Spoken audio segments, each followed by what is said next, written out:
현재 가장 추천하고 싶은 스피커 앰프 소스 기기 그렇게 나눠 가지고 소개를 해보도록 하겠습니다. 선정 기준이나 이런 부분에 대해서는 사전에 먼저 설명을 드렸습니다. 다음 제품은 트라이앵글의 40주년 앙탈 제품입니다. 과거에는 저는 이제 300만 원대에서 구매할 수 있는 톨브형 스피커, 그걸 이제 일종의 하나의 카테고리로 이렇게 제 스스로는 그렇게 유지를 하고 있었어요. 그런데 까놓고 말씀드리자면은 다이노디오의 이보크 30 그리고 PMC의 2023i 좋은 스피커죠. 근데 이 스피커들이 가격이 생각 외로 많이 인상이 되어버려가지고 300만 원대에서는 정상적인 방법으로는 영영 구매할 수가 없는 그런 제품이 되어버렸어요. 좀 아쉬운 마음입니다. 그러면 300만 원대에서 구매할 수 있는 좀 화려하면서도 오디오적인 테크니컬이 좋은 제품 중에 최고의 제품은 뭐냐? 반대로 좀 부드러운 성향의 부드럽고 감미롭고 클래시컬한 이미지의 스피커 중에 제일 좋은 제품은 뭐냐? 이걸 이제 다시 선정을 하게 되는 것이죠. 오디오적인 테크니컬이라든지 그런 부분에 있어서 가장 좋은 제품은 트라이앵글의 앙탈 40주년이다. 반대로 클래시컬하면서도 부드럽고 감미로운 스타일의 그런 이미지의 스피커로 스펜더의 A7이 그 자리는 대체를 하는 게 좋겠다. 저는 그렇게 생각을 했습니다. 트라이앵글 앙탈 40주년을 추천하는 이유는 여러 가지가 있습니다. 일단 프랑스 직접 생산이에요. 요즘은 사실상 그런 부분들이 그렇게 대단히 중요하지는 않습니다만은 기왕이면 다홍치마 아니겠습니까? 그리고 마감 상태라든지 부품 같은 거를 다 최고급으로 사용하고 있어요. 그 가격대에서는 가장 최고급을 사용하고 있습니다. 하다못해 무슨 단자라든지 하다못해 바닥의 스파이크라든지 각종 디자인적인 디테일이나 마감 상태도 굉장히 고급스럽게 잘 만들어졌고 디자인도 그 정도면 훌륭하고요. 사이즈 자체가 또 좋아요. 스피커가 작기 때문에 좀 더 큰 사이즈로 가보고 싶다라는 느낌이 거의 들지 않을 정도의 그런 기본적인 사이즈로 잘 만들어졌어요. 그리고 유닛의 구성도 보면은 3웨이의 4스피커, 그러니까 소리를 나눠서 분기해서 재생하는 그 분기점이 두 개가 있기 때문에 세 갈래로 벌어져서 소리를 재생을 하게 되죠. 그리고 스피커 드라이버 유닛의 개수는 4개. 올라운드 스피커로서 가장 이상적인 유닛 구성을 갖추고 있는 것이죠. 다른 브랜드에서는 300만 원대에 판매될 수 있는 스피커에 이렇게 고급 부품, 고급 마감 자재 이런 것들을 사용하는 경우를 아직까지 저는 본 적이 없습니다. 그러니까 만듦새라든지 디자인이라든지 이런 것만 보더라도 굉장히 돈값 이상을 할 수 있는 그런 상징적인 제품으로 잘 만들어져서 나왔다라고 볼 수가 있고요. 음질 역시 400만 원 내외의 스피커를 가지고 나와서 음질을 경연을 해보자. 그러면은 성향을 떠나서 저는 앙탈 40주년을 가지고 나가서 그 경연에 참가를 할 겁니다. 그 정도로 앙탈 40주년이 일단은 광대역을 재생할 수 있는 능력은 동급 최고, 그리고 소리를 적극적으로 낼 수 있는 그 반응력, 소리의 개방감, 저음의 순간적인 이펙트, 다이나믹 이런 것도 제가 느끼기로는 동급 최고예요. 소리의 선명도, 개방감, 해상력 동급 최고입니다. 그러니까 그 느낌이 다소 부담스럽게 느껴질 수는 있어요. 근데 기본적으로 운동 능력, 기본적으로 반응력, 오디오적인 특성이 고루고루 다 좋은 제품들은요, 음악성이 좋게끔 매칭이나 튜닝을 하면 되는 겁니다. 제가 만들어 놓은 영상 중에 진공관 앰프하고 매칭해가지고 트라이앵글 앙탈 40주년 청음 영상 만들어 놓은 게 있습니다. 그거 들어보시고도 음악성이 떨어진다라고 이야기하실 분은 거의 없을 겁니다.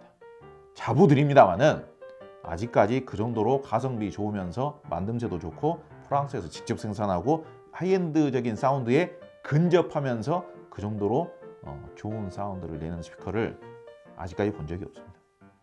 굉장히 훌륭한 스피커입니다. 이거는 전 세계 어느 브랜드를 통틀어 보더라도 찾아보기 어렵습니다. 여러분들 한번 찾아보십시오. 저하고 내기하셔도 좋습니다. 그 정도로 추천하는 제품입니다. 행여나 그래도 나는 트라이앵글보다는 디자인이 우선적으로 일단은 클래시컬하게 생겨야 되고 오래 봐도 질리지 않는 디자인, 유행에 민감하지 않은 디자인, 그러면서도 좀 부드럽고 감미롭고 소프트한 사운드를 듣고 싶다.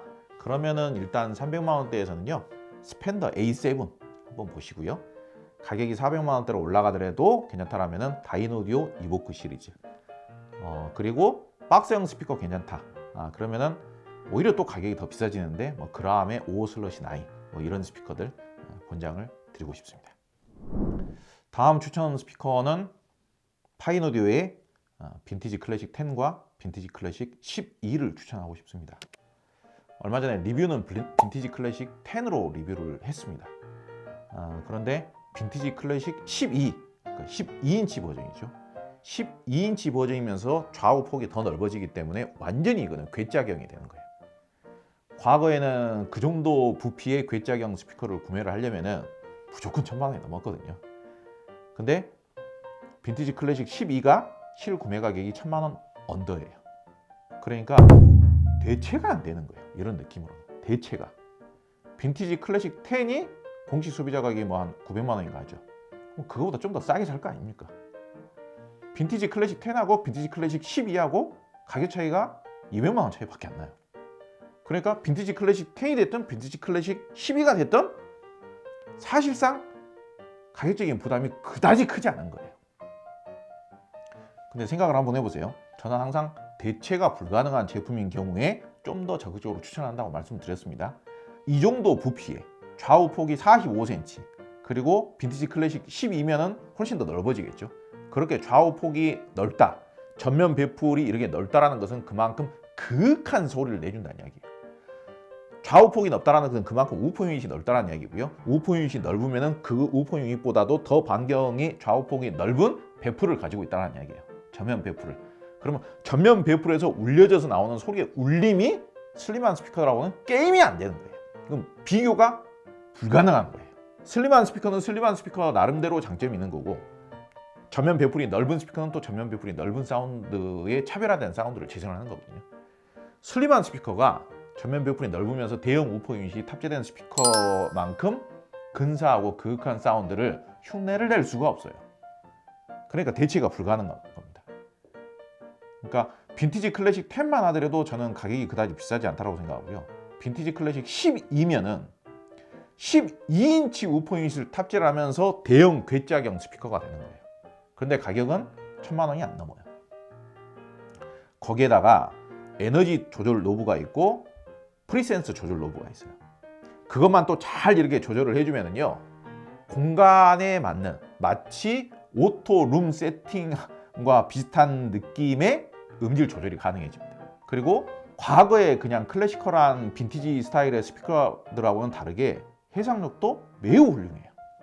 그러다 보니까 저는 과거에 그 어떤 스피커들도 이룩하지 못한 대체가 불가능한 포지션을 파인오디오의 빈티지 클래식 시리즈가 도맡아서 활약을 하게 되겠구나, 그런 생각을 하게 되었고요.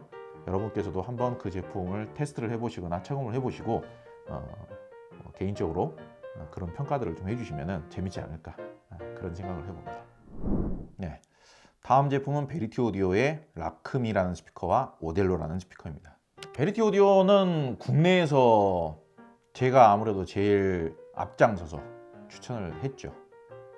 과거에 레오노레라는 스피커가 있었고요. 그리고 파르지파르라는 스피커가 있었고요. 아마디스라는 스피커가 있습니다. 근데 이제 그 당시에 베리티 오디오 스피커들이요, 다루기가 너무 어려웠어요.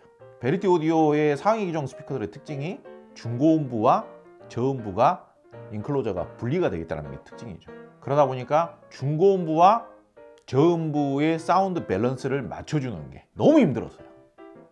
그래서 오디오 전문가들은 아주 극찬을 하는 스피커 중 하나지만은 아직까지 그 정도 레벨의 제품의 경험을 안 해보신 분들 입장에서는 되게 어려워하는 스피커 중 하나였습니다. 그러다 보니까 과도하게 적극적으로 추천하기가 쉽지 않았던 그런 스피커인데요.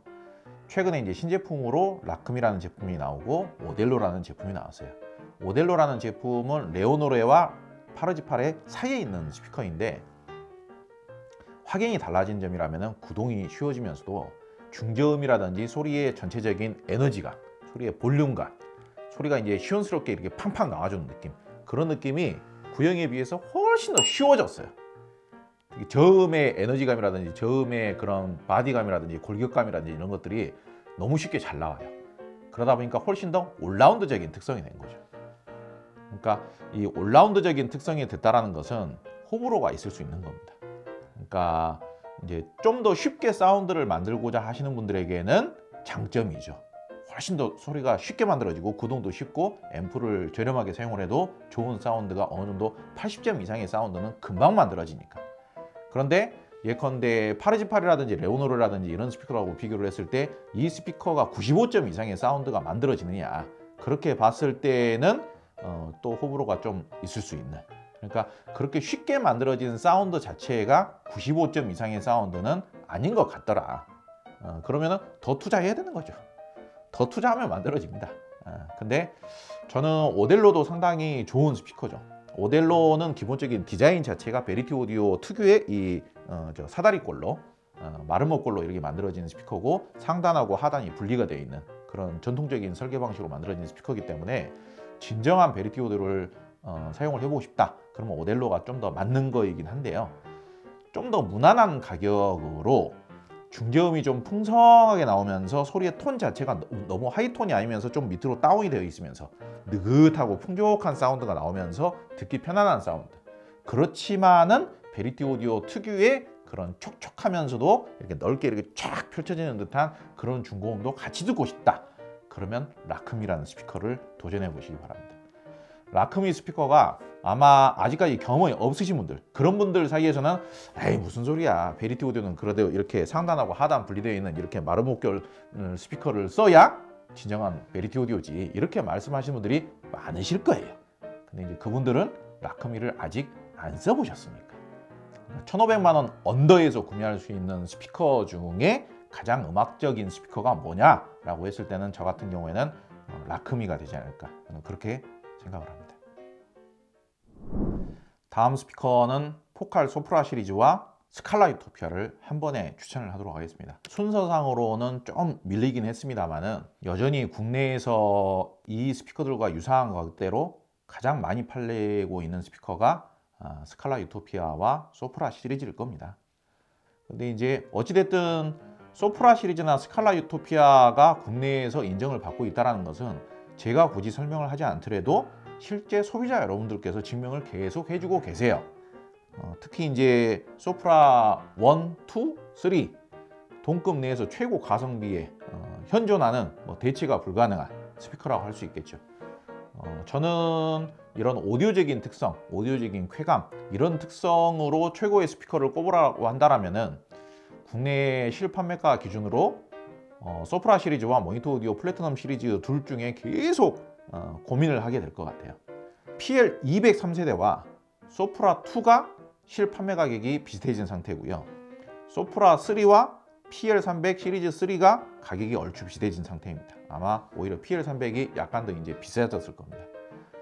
근데 그렇게 비교를 해본다라면은 저는 제 개인적인 취향대로라면은 이제 오디오적인 퍼포먼스는 모니터 오디오 플래티넘 시리즈가 조금 더 좋아졌다라고 솔직하게 말씀을 드리고 싶습니다. 반대로 브랜드의 네임 밸류라든지 시장 내에서의 중고 시세라든지 이런 부분들을 감안을 하면은 여전히 포칼이 우세하다고 볼 수 있겠죠. 그거는 또 부정을 할 수가 없죠.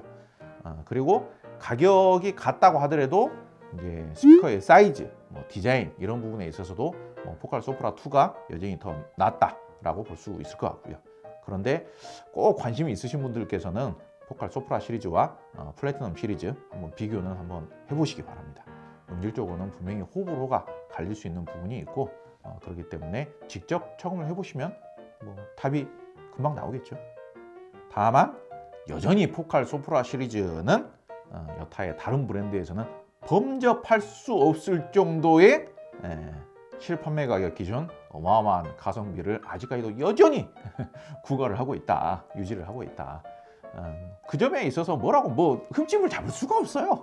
소프라 시리즈가 원래 가격은 상당히 비싼 스피커였기 때문에 구동이 좀 어렵고 까다롭다는 것은 가만히 됩니다. 그렇지만은 최근 국내에서는 워낙 다양한 매칭으로 검증이 이루어졌고 실사용자분들도 많고 그렇기 때문에 매칭이나 세팅에 대한 정보 자체도 굉장히 많죠.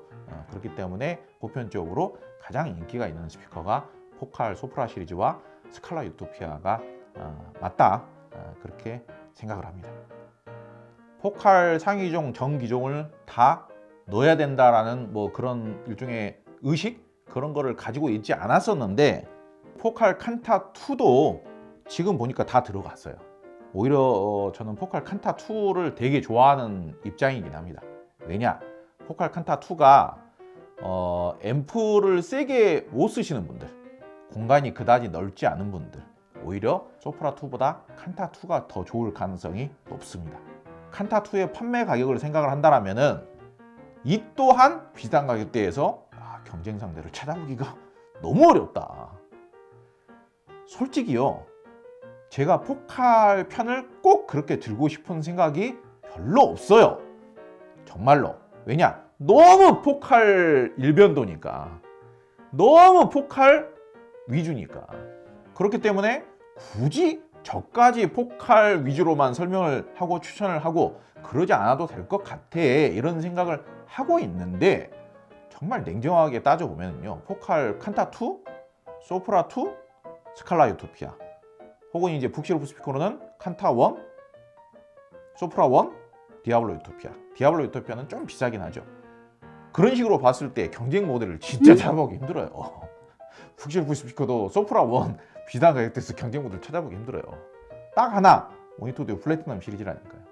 그런 정도로 칸타 2도 정말 훌륭한 제품이다. 특히 칸타 2 같은 경우는 정말 초보자분들이 사용하기에도 이 초고성능의 베를린 트위터의 사운드라는 것을 들어볼 수 있는 가장 가성비가 좋은 톨보형 스피커가 칸타 2다. 칸타 2를 비교적 그 가격대의 스피커 치고 투자하는 비용 대비 오디오 초보자분들 입장에서 야, 이게 하이엔드 사운드구나 라는 걸 느껴볼 수 있는 가장 가성비가 좋은, 비슷한 가격대의 다른 제품들과 퍼포먼스 차이에서 거의 뭐 한 두세 등급은 난다라고 봐도 과언이 아닌 그런 스피커가 칸타 2다. 그렇게 말씀을 드립니다. 다른 스피커로는 제가 트라이앵글 마젤란 첼로라는 스피커 추천을 했습니다. 마젤란 첼로 같은 경우는 제가 틈틈이 이제 테스트를 해보긴 했는데 굉장히 훌륭한 사운드를 재생을 합니다. 특히 소리의 입자감, 소리의 촉촉함, 이런 거에 있어서는 동급 최고인 게 분명하다. 정말 살살 녹아요. 어마어마한 초고해상력이면서도 살살 녹아요. 소리의 촉촉함, 소리의 입자감의 표현, 그거를 이용한, 그런 특성들을 이용한 소리의 입체감, 이런 거는 동급 내에서 비교 기종을 찾기가 쉽지가 너무 어렵다. 비교 상대가 거의 없다. 그렇게 볼 수 있어요. 근데 이게 중립적인 사운드냐, 하이엔드적으로 그런 퍼포먼스적인 측면에 있어서 강력하냐, 이런 측면에서 봤을 때는 컨셉이 약간 다른 그런 스피커다. 저음도 탱글탱글하면서도 단단하면서도 스피드감이 아주 좋게 재생이 돼요. 과거의 첼로 구형 같은 경우가 제가 진짜 거짓말 아니고 소리 스타일이 B&W하고 아주 비슷하다. B&W 800 시리즈하고 많이 비슷하다. 그렇게 생각을 했어요. 근데 이번 신형 마젤란 시리즈 같은 경우에는 오히려 B&W보다는 좀 더 입자감이 촉촉하고 미려하고, 이게 무슨 금가루가 이렇게 쫙 날리는 듯한 그런 느낌. 그러니까 소리의 입자감과 촉촉함과 입체감이 더 좋은 쪽으로 갔어요. B&W하고는 소리 스타일이 달라졌어요. 그러니까 중립적이냐라는 측면에서 봤을 때는 다른 스피커가 더 좋죠. 더 중립적이고. 그런데 촉촉하고 입자감이 우수하고 해상력이 뛰어나게 느껴지고 입체감이 우수하고 그 소리의 촉감이 미려하냐 라고 봤을 때에는 트라이앵글보다 더 좋은 스피커를 그 가격대에서 찾기가 어렵겠다, 그런 느낌을 생각을 하고 있습니다. 그런데 좀 더 본격적으로 리뷰를 해서 소개를 하도록 하겠습니다. 북쉘프형 스피커로 가장 음악적인, 교과서적인 레전드 스피커라고 한다면 LS3/5A. LS3/5A에 대한 정보는 많이 있습니다. 이제 LS3/5A라는 스피커가 그라함에서만 나오는 것도 아니고 다른 브랜드에서도 한 4개의 제작사에서 나오고 있죠. 그러니까 현존하는 영국 역사상 오디오의 왕국이라고 할 수 있는 그런 국가가 영국인데요. 영국을 가장 대표하는, 영국 역사상 가장 교과서적인 스피커라고 볼 수 있는 그 스피커가 바로 LS3/5A다. 그렇게 이야기할 수가 있습니다. 너무나 음악적이죠. 음악적이라는 게 뭐냐, 그런 느낌을 소형 북시프 스피커로 느껴보고 싶다라면은 저는 LS3/5A를 사용을 해봐라. 그리고 스피커의 음악성을 이해하는 순간 내가 이해할 수 있는 음질의 영역과 음악성의 영역이라는 게 한결, 한 2배 이상은 더 넓어질 것이다. 그렇게 설명을 드리겠습니다. LS-5A에 대해서는 다른 단독 영상에서도 설명을 많이 드렸었고, 저뿐만이 아니라 세상에 존재하는 오디오 전문가들 중에서 LS3/5A를 폄하하거나 추천을 안 하는 사람은 없습니다. 소형 북셰프 스피커의 진정한 레전드니까요. 그렇기 때문에 꼭 여러분들께서 소형 북셰프 스피커의 매력을 느껴보고 싶다 그러시면은 LS3/5A는 꼭 한 번쯤 사용을 해보시기 바랍니다. LS3/5A가 이렇게 극찬을 하는데도 그 스피커를 사용을 해보고 별 감흥을 못 느끼시는 분들도 생각보다 꽤 있습니다. 그렇다 보니까 음악성이 있는 건 좋은데 내가 과도하게 부드럽거나 답답한 사운드는 내가 못 듣겠더라. 그 사운드는 이해를 내가 못 하겠더라. 그런 경우에 제가 또 추천드리고 싶은 스피커가 파인오디오의 F1-5라는 스피커를 또 추천을 드리고 싶고요. 아예 그냥 오디오적인 쾌감이나 오디오적인 테크니컬 그런 쪽으로 최고의 스피커가 뭐냐 그러면은 엘락 카리나 BS243.4를 써보시라. 가격도 생각보다 비싸지 않다. 그렇게 생각을 합니다. 그리고 작년 들어서 다시 이제 재검증을 하는 스피커가 대표적으로 JBL의 엘베 클래식과 JBL의 4312G가 되겠습니다. 사실 그 전부터서도 JBL의 엘베 클래식과 4312G가 있다는 것은 알고는 있었죠. 근데 이제 이게 생각하기에 따라서는 너무 뻔하고 흔한 스피커 아니냐 이렇게 생각할 수도 있어요. 그런데 제가 다시 사용을 해봤더니 역시나 아니나 다를까 JBL의 엘벡과 4312G 같은 경우에는 오히려 가성비가 너무 좋다. 한간에는 4312G라든지 이런 모델들이 과거에 비해서 가격이 너무 오른 거 아니냐 이렇게 말씀하시는 분들이 계시는데요. 경제 개념을 완전히 빼놓고 말씀하시는 경우라고 보면 되겠고요. 20년 전 짜장면이나 지금 짜장면이나 만들어진 소재라든지 맛은 비슷해요. 그렇다고 해서 20년 전 짜장면 가격과 지금 짜장면 가격이 똑같아야 되는 게 아니잖아요. 그러니까 그런 부분은 말할 필요가 없는 거고요. 그런 물가 대비 이런 거를 감안하더라도 JBL 오리지널 12인치 우프 유닛이 탑재가 되고 심지어는 2way 방식도 아니고 3way 방식이면서 무게가 20kg이 넘는 그런 굉장히 다부지면서도 고성능의 박스형 스피커, 완벽한 올라운드 스피커 4312G가 200만 원대다. 말도 안 되는 거예요. 그런 측면에서 봤을 때 엘베 클래식과 특히 4312G는 대체가 불가능하다. 그리고 제가 전문적으로 검증을 하고 리뷰를 하는 분야는 아니긴 합니다만은 점점 계속 늘려가고는 있죠. 액티브 스피커. 액티브 스피커 중에서는 JBL의 4305P, 4305P가 기능성은 가장 최신 제품이면서 가격이 비교적 합리적인 수준이다. 그렇게 생각을 하고요. 그리고 다른 제품으로는 기능은 좀 빠져있긴 하지만은 성능적인 측면에서 워낙 가성비가 뛰어나다. 그리고 전설적인 제품 중에 하나다. 어쿠스틱 에너지의 A1 액티브를 추천하는 바입니다. 스피커 추천은 이 정도 하도록 하겠습니다. 제가 이 리스트를 정리하는데 몇 달이 걸렸습니다. 작년 말부터 해왔으니까요. 근데 이제 리스트를 보고 나서도 뭐 다른 거 없나? 이거를 날마다 생각을 하면요 또 추가가 되고 그래요. 그런데 추가하고 빼고 추가하고 빼고 추가하고 빼고 그 작업을 몇 달 동안 한 거예요. 그래서 제가 딱 오늘쯤이면은 영상을 찍어야 되겠다 생각을 하고 정말 냉정하게 딱 리스트 작성을 해놓은 그대로만 소개를 하고 마무리를 하는 게 맞겠다 그렇게 생각을 합니다. 다시 말씀을 드립니다만은 제 개인적인 소신대로 최고의 제품들 그리고 비슷한 가격대에서 이 제품들보다 더 우수한 음질을 만들 수 있는 스피커가 별달리 없다. 대체가 쉽지 않다. 그렇게 생각하는 제품들. 만약에 또 비슷한 가격의 제품 중에 이 브랜드는 왜 추천 안 하냐? 이 브랜드는 그렇게 떨어지냐? 이 브랜드를 추천을 안 하는 거 보면 그 제품은 진짜 별로냐? 그런 정도의 의미는 아니에요. 뭐 오늘 제가 추천하지 않은 제품들 중에서 뭐 예컨대 뭐 BMW도 있고요. 뭐 캐프 LS50도 있고요. 그 제품들도 훌륭합니다. 근소한 차이 때문에 추천을 하고 안 하고 그런 느낌일 수 있는 것이죠. 근데 다만 제가 개인적으로 추천하는 제품들은 제 소신 내에서, 제 경험 내에서, 제 커리어 내에서는 동급 대비 최고의 제품인 것은 분명하다. 그리고 내가 구매를 해서 이렇게 사용을 해봤는데 어떠한 환경에서 그리고 매칭을 어떻게 해가지고 사용을 해봤는데 너가 이야기하는 것만큼의 그런 음질이 안 나오더라. 난 되게 실망스럽더라. 그런 경우에는 저한테 별도로 연락을 주십시오. 그러면 제가 어떻게 매칭을 해야 되고 어떻게 세팅을 해야 되고 그런 부분들, 왜 음질이 실망스러운가, 어떤 분들에게 어울리는가, 그런 부분들도 제가 잘 안내를 해드리도록 하겠습니다. 스피커 추천은 여기서 마무리하도록 하겠고요. 앰프와 소스기기 추천은 다음 영상에서 이어가도록 하겠습니다. 다음 영상도 꼭 봐주시기 바랍니다. 감사합니다.